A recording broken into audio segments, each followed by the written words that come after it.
All right, everybody, welcome back to the Insider's Lounge.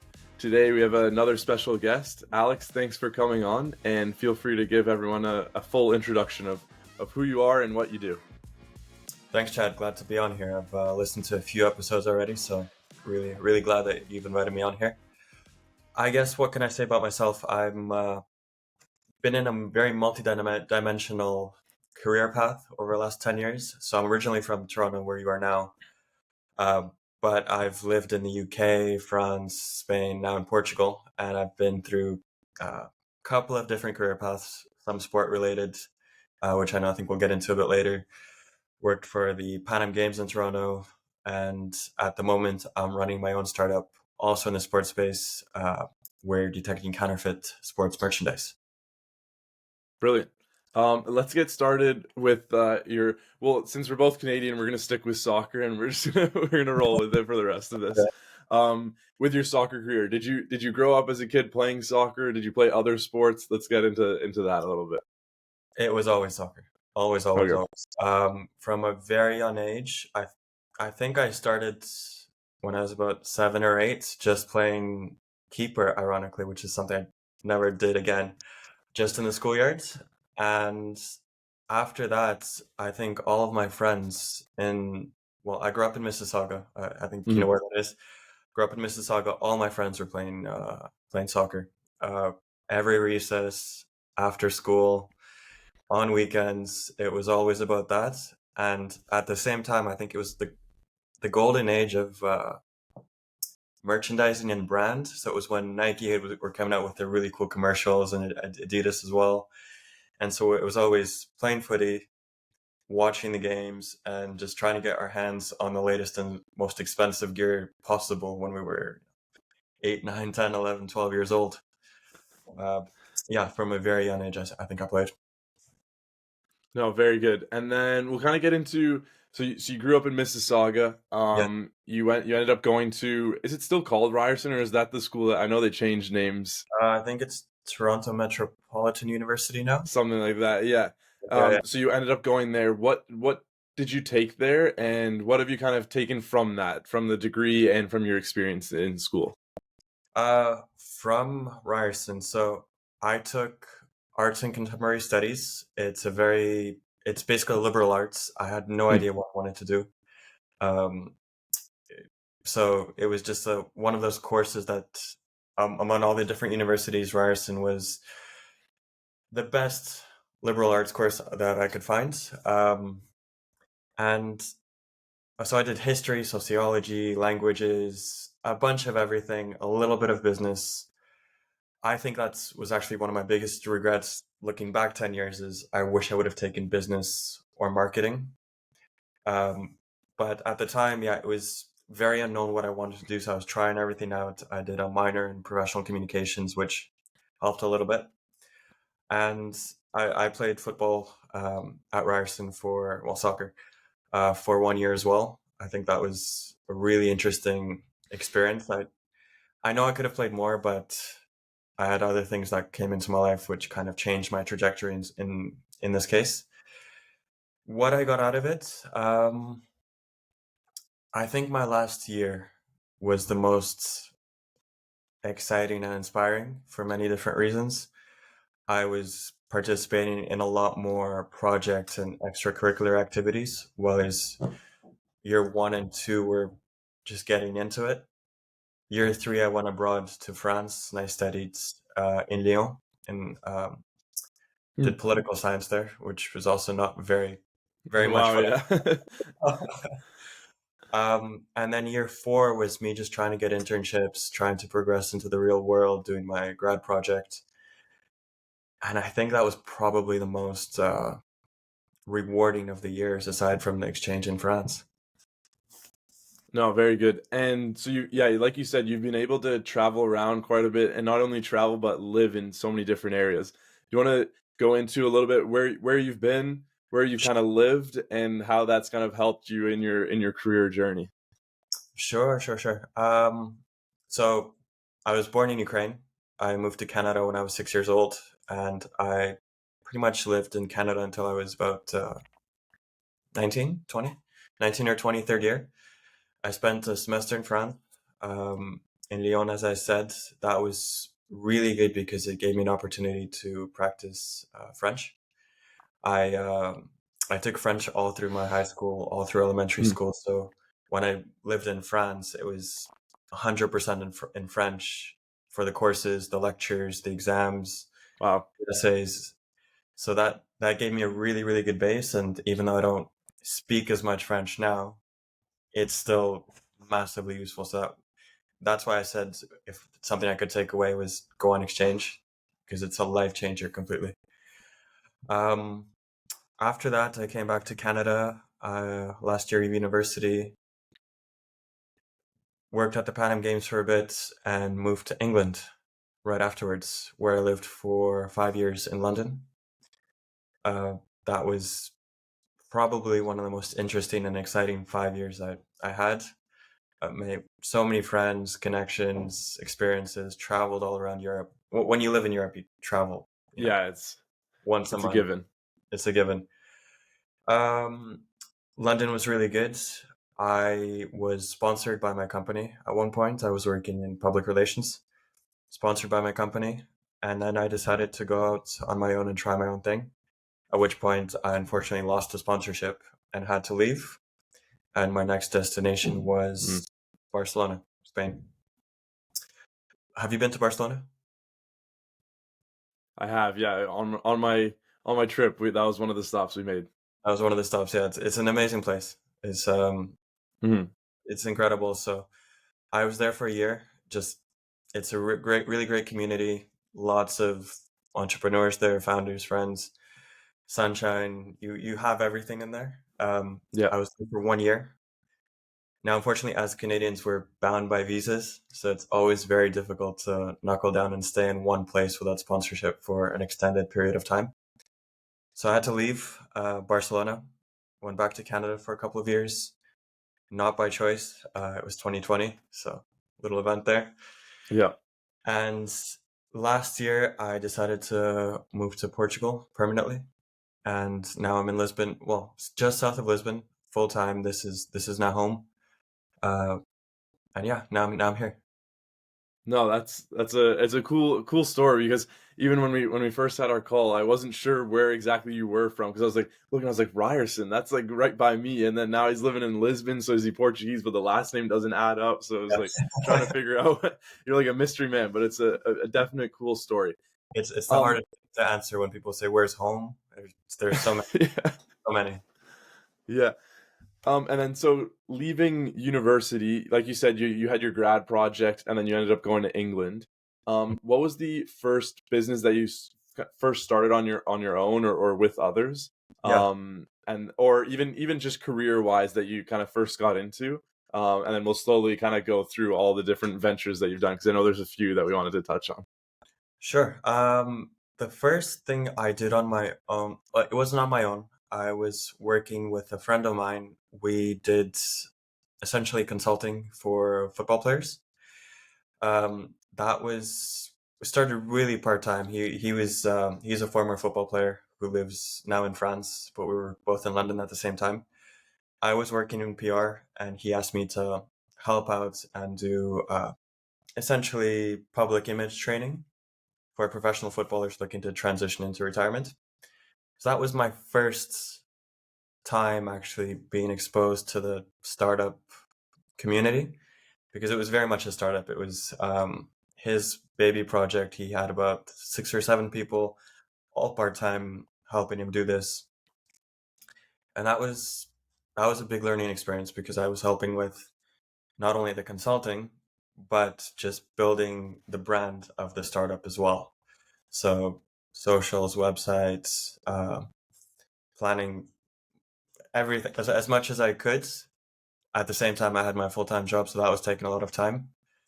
Um, but I would say, yeah, that was my first project that I did on in the startup world in And then you 2017. Yeah. got into, so then you kind of transitioned with the next one. Have been, I think it was Football Market was one of the other companies that you started. Was that kind of right after that, or did you have some other ventures in between? No, that was a couple of months after I started helping my friends. We actually, no, I lie. There was another project that inspired football markets. So where I was living, a couple of my friends, one of my friends is in wine. His family own a vineyard in France. He's always been in that domain. And at one point, we had an idea of why don't we do a wine marketplace? Because there's a lot of wines from his region Yeah. in France that don't never see the light of day in other countries around the world. So we, for about a month, we were playing back and forth of how do we do this marketplace? How do we ship wine? And it was nuts because there's so many regulations. And what if a miner receives wine? How do you keep the wine from going bad? So we shelved that very quickly because that's a huge undertaking. And that's when I went back to my roots of football, of soccer, and thought, well, there's no marketplace for soccer gear. Having lived in the UK where you can pretty much buy anything you want for any club for the last 20 or 30 years, if you want a vintage jersey from 2003, you'll find it on eBay or Depop. All that. In Canada, it's much more difficult. You have to buy it from the UK. Most sellers don't ship to North America. If they do, they're charging $20 or $30 for shipping. It's very expensive.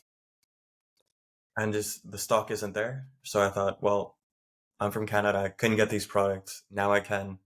Why don't I start something to solve that problem, to solve my own problem? And it was very much a part-time project until I left. I left the UK, which is unfortunate that I had to leave because that's where the bulk of the business is. Right. But it was myself and my brother. We were co-founders. We started that and worked on it for a couple of years. It's a very hard project, very, very difficult. Marketplace is probably one of the hardest things you can start, especially as a first-time founder, because it's essentially the chicken and the egg. You have to build a product that serves both to buyers and to sellers. You can't get sellers if you don't have buyers. You can't get buyers if you don't have sellers. What comes first? Hardest problem you can possibly. Yeah. And then what kind of made you transition out of that? And then we'll kind of get into kind of the KitLegit stuff next. Yeah. So what was the main reason that you kind of stopped the football market side of things? And then we'll get into KitLegits in a second here. Yeah. As I said, it was very difficult as a business to run. I was first time founder, had no idea what I was doing. Absolutely. Even everything I've learned from my friend's startup, from work, from all my experience, I think it was just too big of an undertaking because not only do you have to, get the buyers and the sellers, you have to create a product, you have to test the product, you have to market the product. And then the hardest thing is everyone's already established in their own mediums of selling. Some people use eBay, Depop, Instagram, Facebook Marketplace. So convincing people to move to an unknown was just incredibly difficult. Besides which, one of our premises was we only sell authentic items. So we got an advisor on board, which we'll talk about in a second because he's now my co-founder at the new company, who's in the anti-counterfeiting space. We got some people from the authenticity industry, so former classic football shirts, if you know them. Some people who used to check their items on their side would help us out as well. And it was just too many moving pieces, too many parts to manage, and just inexperience. And at one point we realized we need to focus more. We can't just keep on doing this huge mammoth project. We need to focus on one thing. And that one thing became my current company, KitLegit. We focus just on authenticating sports merchandise. So just looking at all the items and focusing on that. And as soon as I pitched that to my advisor, as soon as I pitched that to our developers, spoke with my brother, to other few friends, the feedback was so positive, so positive, even compared to football market, which was lukewarm, but I persisted with it. This one was so positive, we decided just to pivot and chase that. No, I like that. You took the complicated side away and just to focus on a more basic idea, and then you can always expand further on. If Exactly. someone's watching and doesn't know KitLegit, give a quick summary just to give them an idea, and then we'll kind of go into some of the cool topics about it. Sure. So KitLegit essentially uses imagery to detect counterfeit sports merchandise. We're focusing on football at the beginning. Again, as I said, football is something myself and my team we know best and that we really have experience in. So, as an example, if you have a football shirt, you can take a few photos of between 3 to 8 photos of the shirt. We then use AI to analyze it, look at all the key indicators, look at all the elements of the shirt, and give it a rating of anywhere from counterfeit to authentic or inconclusive in between, which means not enough information was provided. And we're building a solution for consumers. So they can check whether you're a buyer or a independent reseller. You can use that technology, and we're developing enterprise technology, so marketplaces, clubs, brands can use it to essentially keep counterfeit product from hitting the public domain. Brilliant. And both of your football market and KitLegit, like we said, they're kind of a similar sector within the sports goods sector. What was the first inspiration? Like you mentioned in your early days of playing, the obsession over like Nike and Adidas kits, like getting the coolest World Cup kit or whatever was out at the time. What was the kind of inspiration to get into sporting goods, and then as well now with KitLegit getting into the authenticity side of things and making sure that Yeah. the jerseys are legit, like you would say. I think there are a couple of points. The first is I've always wanted to work in sports. I mean, growing up, I think it's every child's dream to, become a professional footballer and play. Definitely. play. But at some point you realize, okay, this is either going to happen and you work 100% towards that, or it's not going to happen. I knew pretty much right away it wasn't going to happen. Um, and so I figured, well, what's the best way to do it? Let's work in something sport related. Hence Panem Games. I worked in the organizing committee. It was fun, but I wanted to do something on my own. Sports merchandise, as I said, we all wanted in 2004 there was the Nike Vapors, the football boots that came out that all the Ronaldos and Ronaldinhos had, and then Zidane had his Predators and Beckham had his Predators, and it was all the football shirts at the time. We all wanted them, and we would buy them, and at the time you didn't know what was real and what was fake because the industry wasn't as developed. So I think it was maybe 50-50. Nowadays, you're more likely to buy a counterfeit than you are to buy an authentic item on a marketplace or anywhere else. So the first inspiration was wanting to work in sports. The second was being ripped off one too many times online. Mhm. And especially running the marketplace. At one point, we were selling our own stock.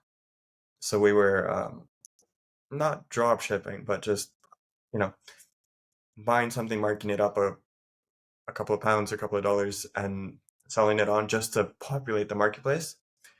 And we got so much counterfeit. And some of it we didn't know was counterfeit. So we sold it, then we'd get complaints, had to return money, lost a lot of money there. I think that was the inspiration, just just to solve that problem. Definitely. And then, so we kind of spoke a little bit on football market being the kind of first venture into the space. What hmm were some of the lessons you learned from that? So you mentioned like the overcomplication of the entire marketplace. But what were some things, other things that you learned from football market that you've now brought to KitLegit to improve it? Um, I think the as you said, going the simpler route because and that not only applies to the project itself but to everything. So when in football market we tried to build this elaborate platform that wasn't an MVP, whereas we went a lot faster here and we cut a lot of corners but made a product that works much quicker for KitLegit. Um, One thing I think we did pretty well for football market was community engagement. So we started speaking to a lot of the important stakeholders in in the community. This was resellers, collectors, for all different sectors, so boots, shirts, memorabilia. And I think this time we're trying to do the same thing and connect with as many key stakeholders in this area as possible. And luckily, we have relationships from football market that we can leverage. What else did I learn was team. Team is so important. If you have a good team around you that can help you, it makes things so much easier. In football market, I think we went through 3 CMOs, 2 or 3 CTOs that we would hire. They would work for 3 weeks, and then we would just either they would get fed up or we would get fed up. And so startups aren't for everyone. There's a lot of work and a lot of unpleasantness, and some of the people we brought in just weren't right. And sometimes it was our fault, sometimes it was their fault. So I think now we're learning, take your time with the hires, hire the right person, because they will get you so much further. And then we're getting into a bit of a craze now, or I guess it's been around for a little while now with AI and deep learning technology. So you mentioned how you use it in the app. Do you want to dig deeper a little bit in how it actually works and how you use it Sure. to kind of choose whether a kit's legit or not? Sure. A little bit. I can't go too much into. No Uh, worries, no worries. Yeah. no. Essentially, we have developed this technology that keeps on. Well, we've trained it to detect counterfeit indicators on football shirts at the moment, and this technology is applicable to NFL, NBA, NHL, MLB, because more or less the brands use the um, same parameters, same elements throughout the shirt, so it's quite easy to just translate it to a different sport. For football specifically, what we've done is we focused on looking at all the indicators, and then the system decides the probability of it being a real or a fake.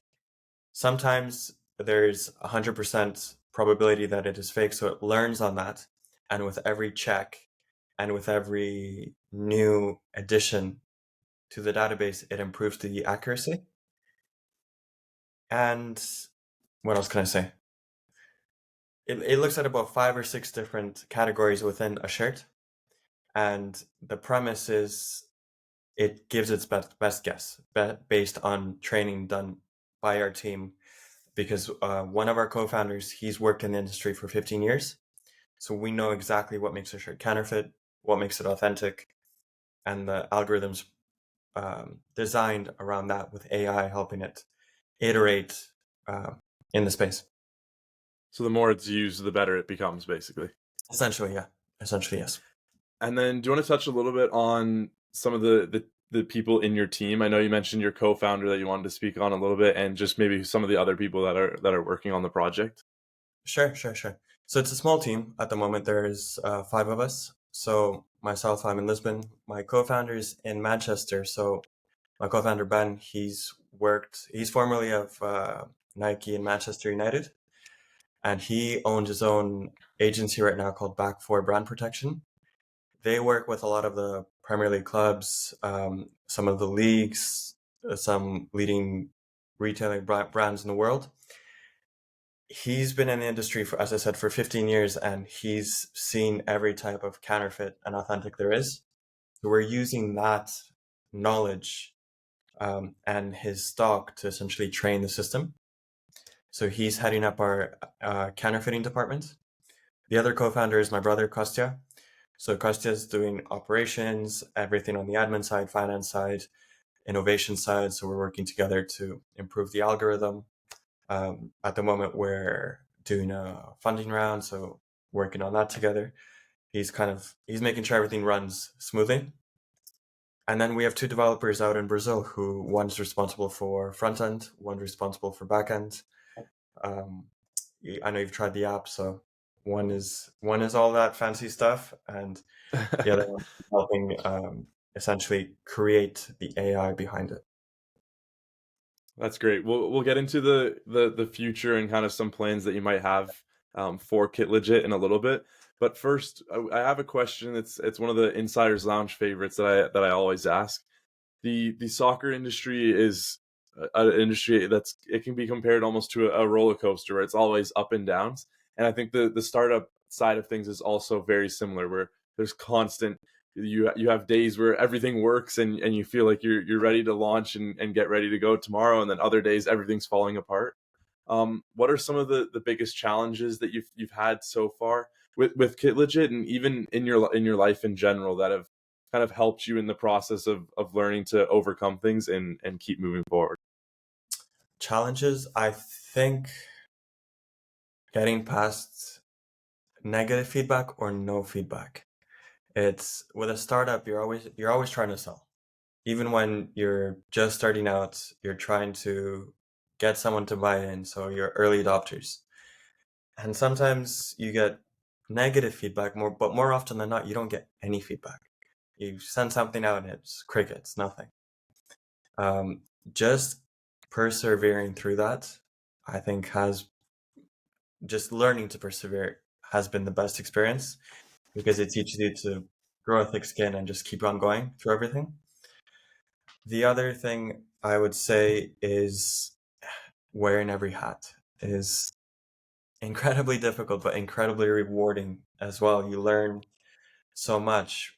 When I left my full-time job, 5 years ago, I was a PR specialist. I was a PR consultant. That was what I did. I think 5 years on, I can't say that I have a certain. I'm kind of like a square peg round hole, because I don't fit anywhere anymore. There's no specialization. Master of all things in a way, but also master of none, I would say. You have to do everything to an extent. And then when you grow, then you can bring in specialists who are really good at one thing. And then you yourself can concentrate on one thing more. So learning to wear all those hats, learning all these different skills, is incredibly valuable. And I think the other thing I would say for me personally was languages. So I speak about 5 languages, couple worse than others, but having that has helped. Just networking, building relationships, it's incredibly helpful to do so. So that's something I Yeah, recommend for all founders. Just learn as many languages as you can. It helps. I was meaning to get into that earlier. So it's 5 languages. So we got what? French, Portuguese. Do you know Portuguese? Yeah, I'm learning. I'm You're about learning? 60% Portuguese, French, Portuguese, Spanish, Russian, English, and a little bit of Italian. Wow. So you got Yeah. a good roster of languages there. One of the things I always aspire in other people and kind of get motivated by other people is when they know multiple languages. And one thing you find in the soccer industry, especially, everyone knows at least 2 languages, 2 or 3 languages. Everyone we've had on here pretty much knows at least 2 or 3 languages, and it's one Yeah. thing. Coming from a multicultural background, I probably should know more languages than just English, but it's something I know I have time, and I just need to find almost make it a project to learn, whether it's Spanish or Portuguese or something, just to get into the space. Exactly. And once you learn one of those, it's so much easier, because Spanish, Hmm. Portuguese, French, they're all Latin languages. So yes, there are differences. It's difficult to learn all of them, but you learn Right. one, it's a lot easier. I was just at a conference at the Web Summit last week, and I was at a session. It was with Patrice Evra. And I think the introduction was, here's a man who speaks 5 languages. So helpful. So helpful, because you just can communicate. Um, I'm actually working as a consultant right now. So with a footballer, to develop his brand, our sessions are fully in French. I don't think I would have got that experience I definitely wouldn't have got the experience if I didn't speak French. But just having that has opened so many doors. There was actually, yeah, 2 questions that we wanted to touch on. So one was the consulting side. Do you want to kind of get into that? Because I know that's a venture that you kind of have on the side as a project, but I think it's also really fascinating and within the kind of soccer world. Yeah, yeah. So that came about from my first project I was saying with my friend on Track Sport. I started consulting around then, and since then, it's not always been in sports. It's just in everything. I've been lucky when it is in the sports sector. Essentially, I help startups and new businesses grow their brand. This means digging deep, discovering their mission, vision, values, and then how that shapes their perception, the visual elements, the communication side of things. Less so marketing. Marketing is a whole other art. And I think a lot of people mistake branding and marketing as one thing. It can be, but it's two very different things. You build the brand and then you market the brand. So my part is building the brand, and that's what I've been doing with this footballer. He's essentially, he plays in France. He's transitioning into sports psychology. And, as a footballer, I'm sure you've talked to a lot of people. It's very hard to, some people manage to create a business and very successful business when they're playing and when they retire. Others don't know how to do so.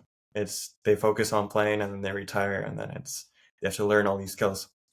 So this is a footballer who's decided this is what he wants to do, and he's got out and got the credentials, but he doesn't know how to build a brand. He doesn't know how to do the business side of things. That's what we've been working on for the last couple of weeks. And then there was two questions from that I wanted to kind of branch into. So one, you've lived in so many different places, but you not only lived there, but now you've built businesses and you've worked in those economies.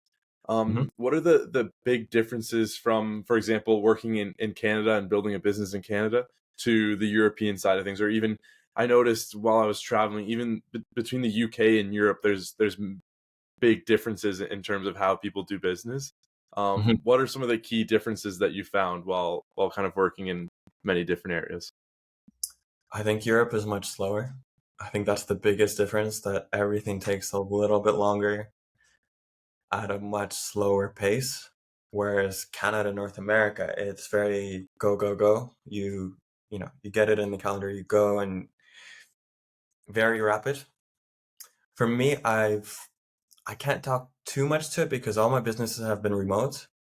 And a lot of them, even though I'm living, for example, in Portugal right now, my business is in the UK. So we serve the UK market. Football market was based in Canada and the UK. So again, it was the North American UK market, which is a bit faster and different. So I would say that. The other thing is the legals. So if you're working in Europe, especially Spain or Portugal, setting up a business, getting all of that is much more complicated than doing so in the UK or North America. And a lot of that is because of the language, the bureaucracy, the way things go. Again, much slower. It takes ages to get paperwork done. I would say that's the biggest hurdle. And if anyone's starting a business, especially in the Mediterranean and Spain or Portugal, look out for those underwater rocks because it can be very difficult if you don't do things the right way. So we mentioned a little bit how you've kind of worked in many different markets in England and Canada, and then now in Portugal and other parts of Europe. Mm-hmm. What were kind of the key differences between each of those markets? So, as I was saying, Europe is much slower than the UK, and especially North America. North America is very rapid, very fast. Things move lightning speed. Portugal, it's so slow. Spain is slow.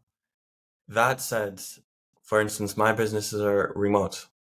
So even though I live here, I still operate in the UK. So I haven't experienced that too much, but what I will say is something I've talked to other founders who are doing their businesses here and working in these environments is Europe's a lot more heavy on the legals and I guess the bureaucracy side of things. So it's very easy to start a business in Canada. It's very easy to start a business in the UK. From what I understand, Portugal at least is a lot harder. Spain's quite difficult. There's a lot of paperwork that you need. And you know what? It's probably easy for someone from there, although I still have my doubts that it is. But even when you know the language, just getting around all of that, I think that's probably the biggest underwater rock you could get. Definitely. And then one of the next questions, you spoke on it a little bit, how players, especially professional footballers, sometimes struggle. We talked about it with Nate on I guess it's 2 episodes ago now. He played pro for about 8 years, and then he ended up transitioning into the sports tech industry. but a lot of people struggle with that transition because you're so used to your day-to-day as a pro footballer or even just a collegiate footballer, and you're not really sure how to take those next steps then. Yeah. For someone who's kind of worked in that environment, and maybe just someone that wants to follow a similar path to what you've done, can you give some advice or tips on how to do that and kind of the best ways to look into that direction of things? You mean for professional footballers or someone coming in from sports and wants to transition into the workforce? Into like either the startup space or just Startup the or workforce in general, kind yeah. of the sports business industry. Yeah. Well, I think from the startup that my friend was doing on track, what we learned was, well, at least what I learned, he probably had different learnings, was that players learn too late that they need to start preparing because a sports career is short. It's maybe 10, 15 years at most, at most. You need to start halfway through.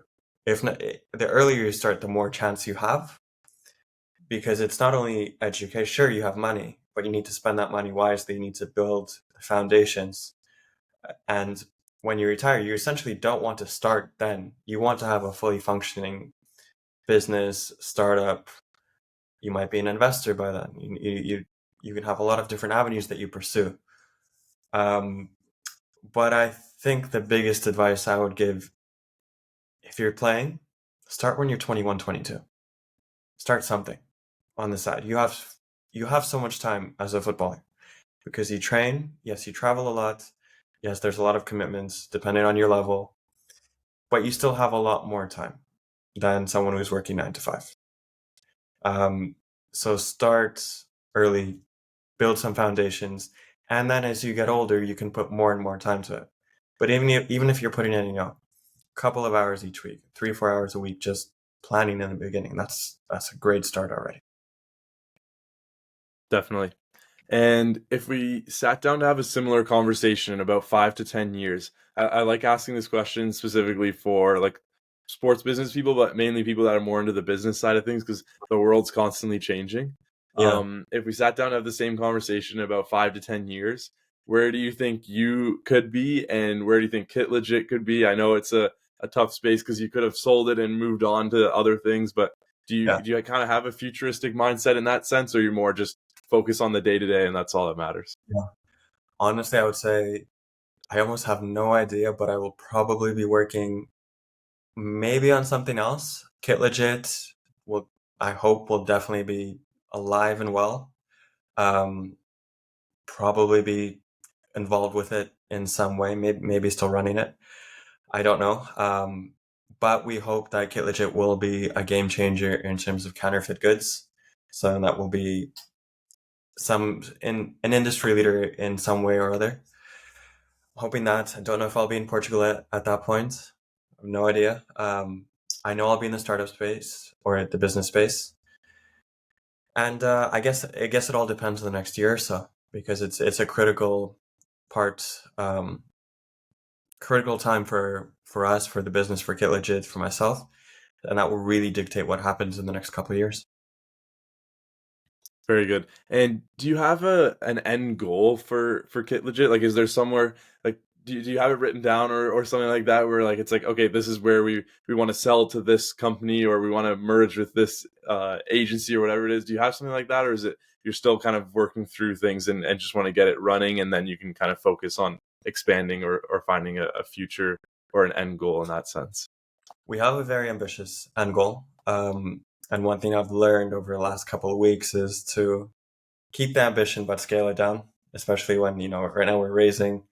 Um, the ambition is that again we become a leader in the anti-counterfeiting industry.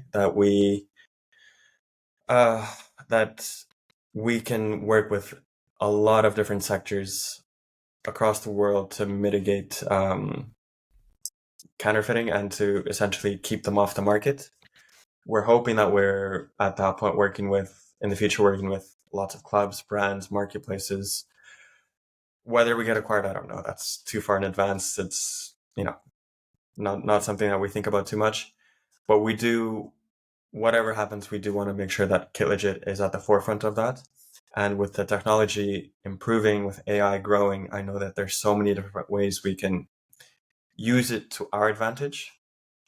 So yeah, I think there's huge potential in it, and we hope we can realize that. Lovely. All right, so we just have some quick fire questions just to finish off the episode here. I'm assuming you're still an avid soccer fan. Did you have a favorite club or team growing up, and that you still support to this day? Yeah, fortunately, I'm a United fan. It's not been a great season for us, but yeah, it's the first club I ever saw play on TV. When I turned on the TV, it was United. I think it was on Sportsnet way back when, Hmm. in 2001, 2002. That was the first club I actually could watch on a consistent basis, and ever since then, it's just been my favorite club. It's unfortunate to hear, but it's okay. We'll keep moving quickly. Do you have a favorite quote or saying that you live by, or just something that kind of inspires you on a day-to-day basis? Yeah, I would say. So I'm reading a book right now, for the second time, and one of the quotes is, "There's many different ways to reach the top of the mountain."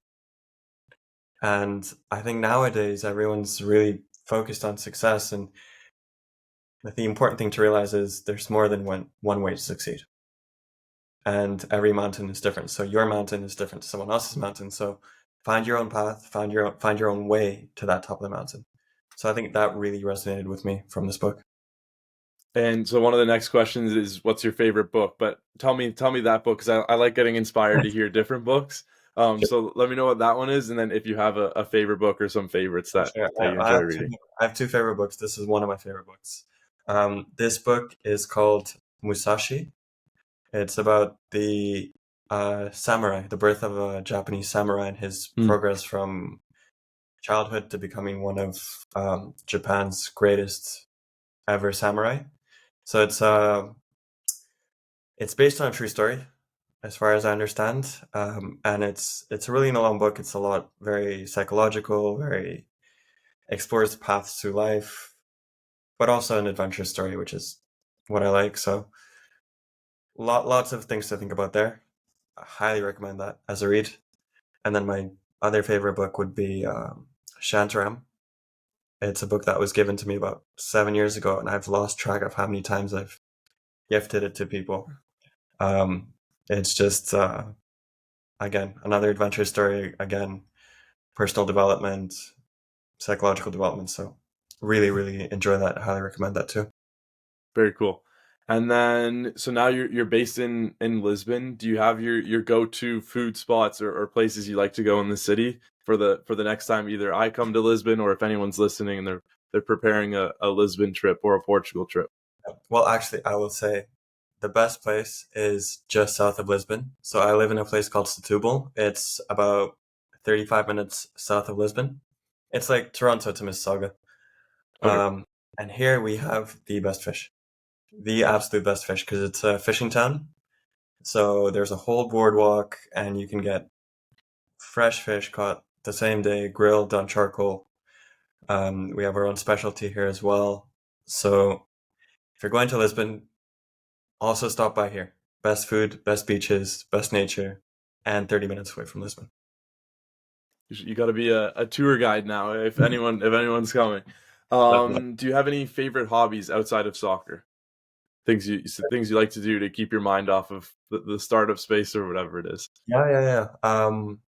I do a lot of sports, so I play tennis. That's really good, I find, especially for the mental side of things, because when you play soccer, it's a team sport.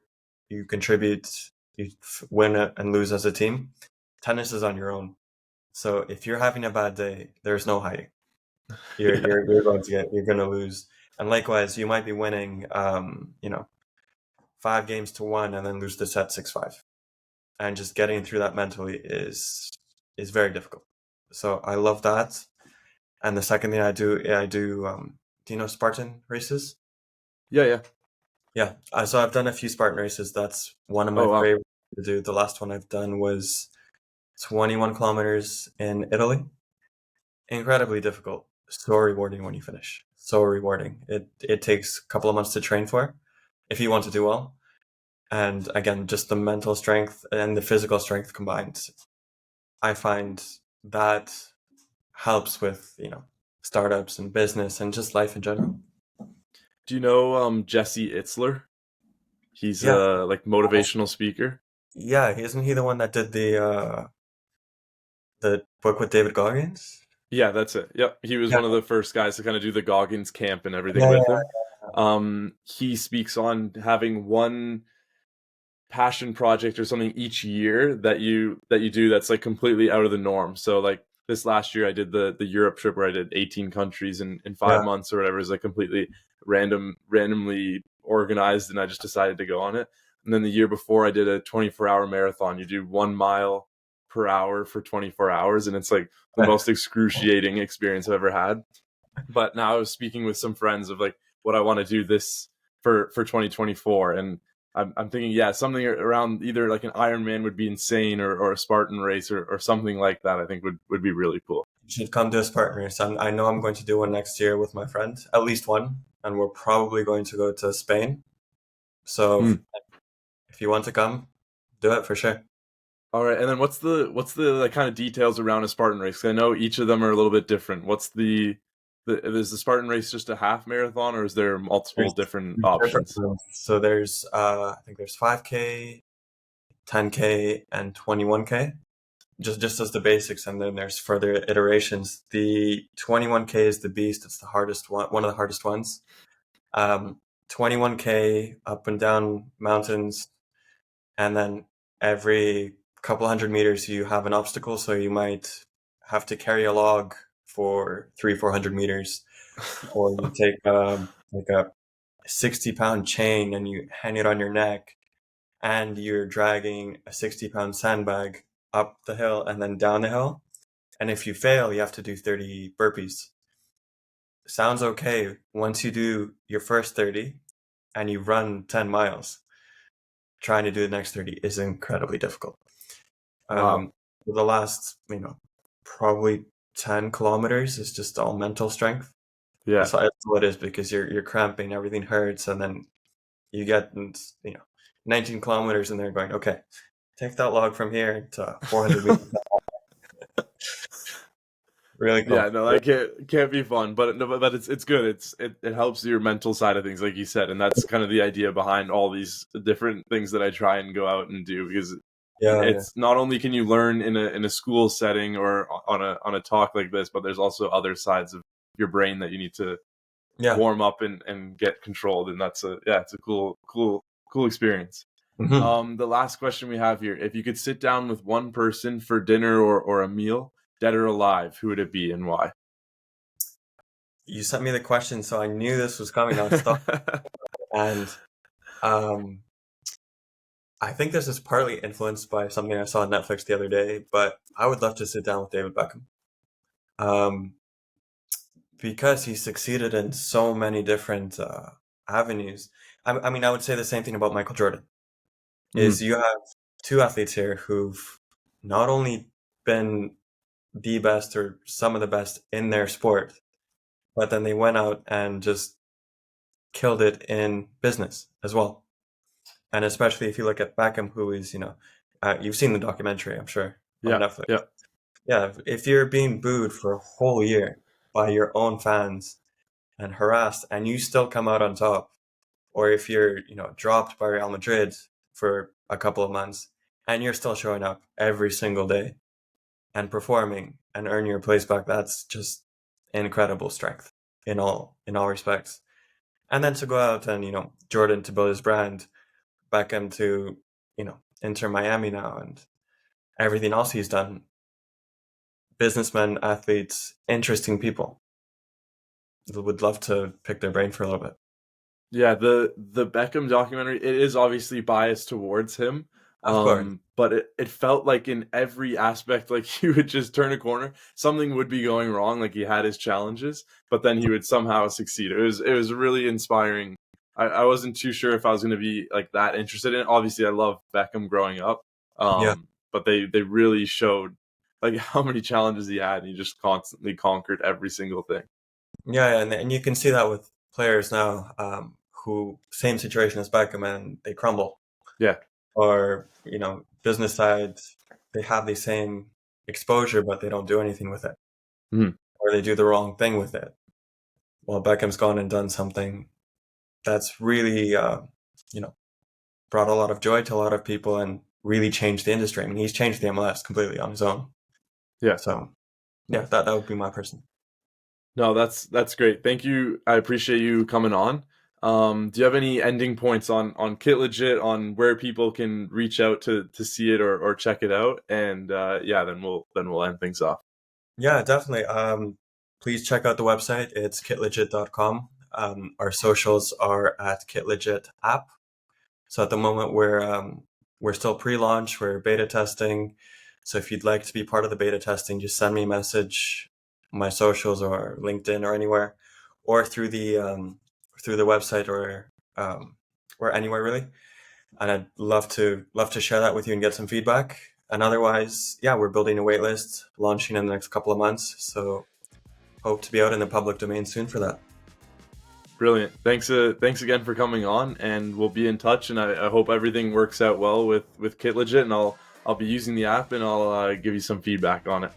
Yeah, thanks, Chad. Thanks so much for having me on. Really enjoyed the conversation, and I look forward to seeing the rest of your episodes as well. Brilliant. Have a good one. Thanks, Chad.